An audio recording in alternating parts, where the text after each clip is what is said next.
Six అయింది Deepak, fast గా లేగు. లెగ్గరా ఎదవా. ఎవడా ఎవడు? నేనేరా ఎడ్డి. Good morning Babji. టీకే లాగానే ఏంటో చెప్పు.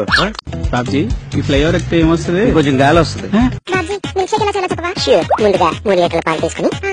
అందులో దూకి అటు ఇటు ఈదు. బాబ్జీ ఏం మాట్లాడుతున్నావు? జస్ట్ నోర్మి. బాబ్జీ మీరేమిట్లు?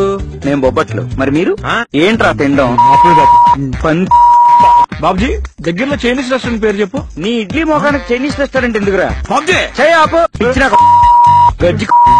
నువ్వంటే నాకు చాలా ఇష్టం, నేను పెళ్లి చేసుకుందాం అనుకుంటున్నా. చా మరి మొన్న విద్యాకుడు ఇదే చెప్పావు కదరా? బాబ్జీ మాటలు నమ్మొద్దు, బాబ్జీ అన్ని అబద్ధాలు చెప్తూ ఉంటాడు. బాబ్జీ ఏం అబద్ధాలు చెప్పండి, నాకు తెలుసు. మాయమ్మే నువ్వేదో పెద్ద పతితేనట్టు. మొన్న సుబ్బుతో ఏమన్నావు? బాబ్జీ రోజుకి నేను ఎన్ని గంటలు చదివితే ఐఐటి టాపర్ అవుతాను? ఒక 250 గంటలు చదవరా దరిద్రుడే. ఇంకొకసారి మా అక్క జోలికి వస్తే నర్రికేస్తా. సరే సరే. మరి మీ చెల్లి జోలికి వస్తే? ఏమన్నారా? నేను కాదన్నా, నేను కాదన్నా. కొడక చెత్త.